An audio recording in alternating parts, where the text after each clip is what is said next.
नमस्कार मंडळी. तर मी आता आहे ड्रामा ज्युनियर्स या प्रोग्रामच्या सेटवर. खरं तर इथे येताना ना थोडं घाबरतच आले, कारण का कुठून कोण येईल आणि काय प्रश्न विचारेल. जे आपली छोटी मुलं आहेत, आपण बघतोय त्यांचे ऑडिशन राऊंड्स, त्यांनी सगळ्या प्रेक्षकांना आणि परीक्षकांनाही पेचात पाडलं होतं. आता माझ्यासोबत संकर्षण कराडे आहे. खरं तर ऑडिशन्सचे आम्ही सगळे एपिसोड्स बघितले आणि चेहऱ्यावर प्रश्नचिन्ह होतं सगळ्यांच्या. कसं म्हणजे त्यांच्या प्रश्नांना उत्तरं देताना कसं काय होत होतं? तारांबळ उडत होती. म्हणजे खरं तर ड्रामा ज्युनियर्स हा नवीन कार्यक्रम आहे, पण काय आहे, आत्ताची मुलं ही आपल्या विचारांच्या खूप पुढे धावतात.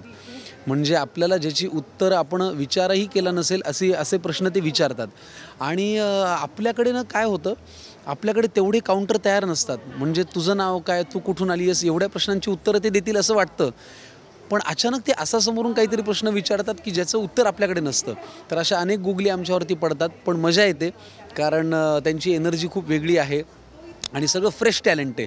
महाराष्ट्रभरातून मुलं आलेली आहेत आणि अगदी वय वर्ष 3 ते वय वर्ष 11 असा वयोगट आहे. तर त्याच्यामुळे एकदम सगळं फ्रेश नवं छान खरं आणि मस्त टॅलेंट पाहायला मिळतं. याचा आम्हाला फार आनंद आहे. परीक्षक म्हटल्यावर खूप जास्त जबाबदारी आणि खूप लक्ष देऊन सगळं करावं लागत असणार आहे. तुला सुरुवातीला जेव्हा विचारलं होतं परीक्षक म्हणून यायचं या कार्यक्रमात, काय पहिले थॉट होता?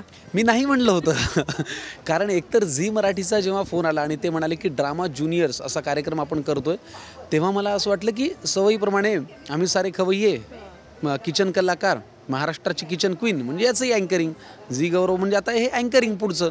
तर म्हटलं अरे वा, मला करायला आवडेल. तर नाही जबाबदारी जरा वेगळी आहे. म्हटलं काय फक्त लिहायचं आहे का?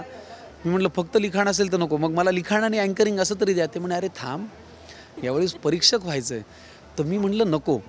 तर ते म्हणाले का? मी खरंच नको म्हणलं होतं आणि आमचं संभाषण थांबलं होतं, कारण मी म्हटलं मला ही जबाबदारी नाही करायची आहे. तर ते म्हणाले प्रॉब्लेम काय? मी म्हटलं की मी कुणाचं परीक्षण करेन एवढं मी अजून मोठा नाही आहे. माझं वय, माझा अनुभव हा काही कुणाला खुर्चीवरती बसून नाही तुमचं हे चुकतं आहे, हे छान आहे असं म्हणण्या एवढं नाही आहे. पण त्यांनी मला खूप छान सांगितलं की नाही, आपण ड्रामा ज्युनियर्स नावाने करतो आहे, जे लहान मुलांचं आहे आणि लहान मुलांसाठी आहे. वय वर्ष 3 ते वय वर्ष 11. आणि तुला अजिबात काही परीक्षक असं काम नाही करायचं आहे. एक दादा घरामध्ये आई बाबा ज्या पद्धतीने त्यांना संस्कार करतात, त्या पद्धतीने तुला त्यांच्या अभिनयाच्या कामाविषयी न बोलता अभिनयाच्या एकंदरीत जर्नी, प्रवासाविषयी बोलायचं आहे. हां, मग मला असं झालं की सध्या मी पर्सनली पण त्या फेजमध्ये आहे. अरे बाळांनो हे करा, अरे बाळांनो ते करा. तर म्हटलं आपल्याला तेच इथे वेगळ्या रूपात बोलायचं आहे. आणि मग हळूहळू त्यांनी माझं दडपण खरंच कमी केलं. पण मला आनंद आहे की झी मराठीने मला एका वेगळ्या प्रवासापर्यंत आणून ठेवलेलं आहे. अजून पुढे खूप आहे, पण 2008 सालचा स्पर्धक ते 2024 सालचा परीक्षक, एवढा प्रवास झी मराठीने माझा खरंच केला, याचा मला आनंद आहे. आणि ड्रामा ज्युनियर्स म्हटल्यावर इथे लहानपणीचा आपण केलेला ड्रामासुद्धा आठवतो ना, की शाळेमध्ये मी कशाप्रकारे खोटं बोललो होतो किंवा काय. घरात कोण ड्रामेबाज जास्त आहे, सर्वज्ञ की स्रग्वी? दोघंही इक्वली आहेत. म्हणजे माझी दोन्ही मुलं जे जुळे आहेत ना, इक्वली ड्रामेबाज आहेत. म्हणजे खूप नौटंकी करतात. जे कार्टून ते टी व्हीवरती पाहतात ना, त्याच्या पद्धतीने वागायचा प्रयत्न करतात. ते माशा अँड द बिअर कुठलं तरी कार्टून आहे ना, ते पाहते माझी मुलगी आणि तिच्यासारखे असे डोळे करते, तशी वागते माझ्याशी. असं पावडरचा डबा उघडतात, सगळ्या बेडवरती पावडर टाकतात आणि मला म्हणतं बाबा आत कुणी पावडर आणलं असं विचारतात. म्हणजे त्यांनी केलेला गुन्हा ते मला विचारतात की जणू मीच पावडर टाकून आलो आहे. तर हे असे अनेक गमतीजमतीचे प्रसंग घरात होतात. पण ठीक आहे, ती जी मज्जा आहे, किंवा आपण जेव्हा थकून जातो घरी प्रयोग करून, शूटिंग करून, तेव्हा घरी गेल्यानंतर बेल वाजल्या ज्या फोर्सनी दोघंजणं दारावरती धडकतात, सगळा थकवा म्हणजे अगदी कुठल्या कुठे. ऑडिशन राऊंड्सला मुलं अशी विंगेतनं आली स्टेजवर, तर असा भास होतो का की आता उद्या माझी मुलंही अशी येतील स्टेजवर, आणि त्या स्टेजवर आल्यावर त्यांना बघायला किती आनंदी होतो? अरे किती छान वाटेल, खरंच छान वाटेल. म्हणजे तू विचारलंस हे फार गोड प्रश्न, पण खरंच मला का नाही आवडणार? एकतर काय, माझ्या बाबांनी मला 5-6 वर्षांचं असतानाच पहिल्यांदा स्टेजवरती ढकललं.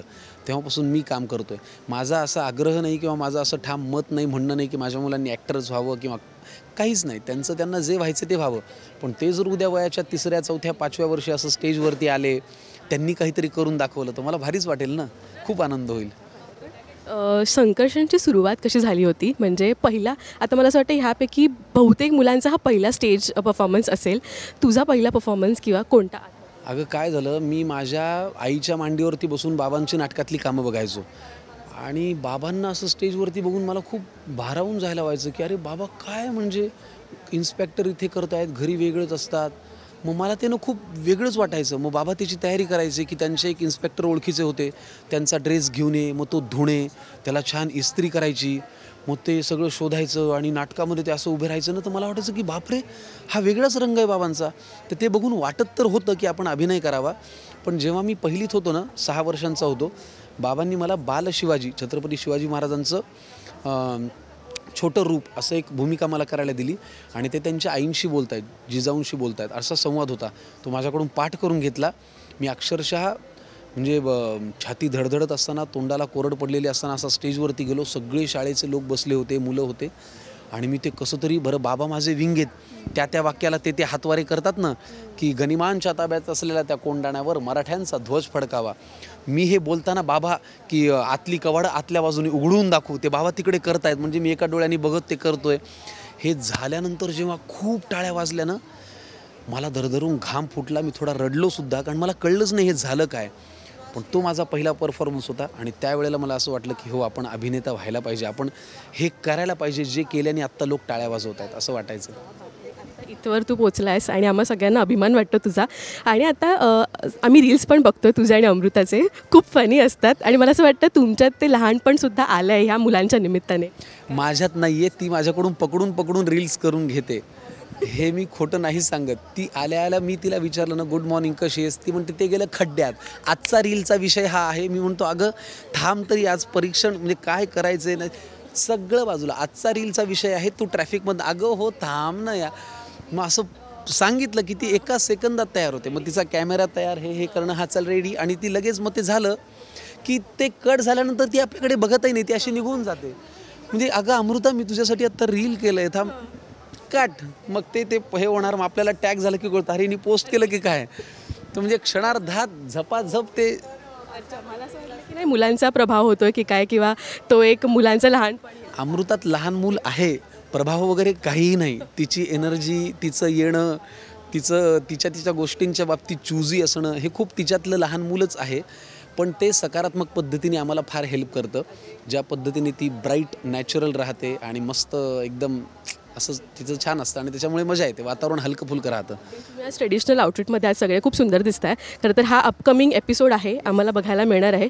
दादा, तुझ्या साईडने काय अपील करशील प्रेक्षकांना, कारण का खूप मस्त शो चालला आहे, आत्ता कुठे सुरुवात झाली आहे, काय सांग? काय हे बघ, आजकालच्या काळात घराघरात प्रत्येकाला असं वाटतं की आपल्या मुलाने आणि मुलीने एखाद्या स्टेजवरती जाऊन नाव मोठं करावं. आज महाराष्ट्रातून कुणी कोकणातून आलं आहे, कुणी कोल्हापूरून आलं आहे, कोणी पुण्याहून आलं आहे, कोणी खानदेशातून आलं आहे.